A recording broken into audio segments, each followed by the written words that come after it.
Update करें पिया ठोलमा फैज़ सुमरो जी report मुताबिक त ठोलमी जमियत उलमा इस्लाम जगवान मौलाना करीमुद्दीन हक़ानी के ज़ेर सदारत पैगाम मुस्तफ़ा कॉन्फ्रेंस आलीशान जलसो मुनक़िद किया वियो, जंहिंजा मेहमानी ख़ास GOI जो मरकज़ी नायब अमीर अब्दुल क़यूम हालिजवी एज़ाज़ी मेहमानन में इंजीनियर अब्दुर्रज़ाक़ आबिदुल्ला खो, मुफ्ती अब्दुर्रहीम पठान, वकील भिटाई मौलाना असदुल्ला खोड़ो, नात खान अला जिमदादुल्ला फुलपोटो, ज़िले अमीर डॉक्टर AG अंसारी, सैयद अब्दुल बासित शाह, मौलाना अब्दुल मालिक गुंजू, मौलाना ताज मोहम्मद भट्टी, कारी इनायतुल्ला महर, कारी इम्तियाज़ अनवर चना, हाफिज़ अबू बकर बुरड़ो, हाफिज़ खुदा बश्क बुरड़ो, मीर हसन बुरड़ो ऐं ॿियनि मक़ामी उलमा किरामन कारकुननि वॾे अंग में शिरकत कई।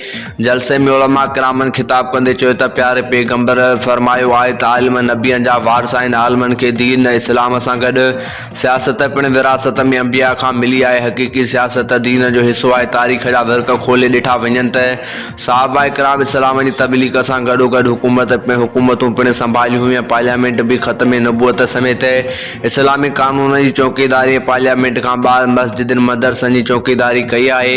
हिननि चयो त पाकिस्तान इस्लाम जे नाले ते ठहियो, पर हमेशह आलमनि खे पार्लियामेंट खां ॿाहिरि रखियो वियो आहे। GOI जा कारकुन रत जे आख़िरी क़तरे ताईं दीन इस्लाम मुल्क जी हिफ़ाज़त कंदा रहंदा। आख़िर में हिननि चयो त इमरान खान यहूदी लाबी जो आहे, जंहिंजो मक़सदु पाकिस्तान खे तबाह करणु, मुल्क जी इस्लामी तशफ़ीज़ तख़शुश पर बर्बाद करण खां सवाइ ॿियो कुझु बि नाहे कयो। इमरान खान जे हूंदे मुल्क निज़ाम बहितर न थींदो। आख़िर में मुल्क ऐं क़ौम जी सलामती लाइ दुआ घुरी वई।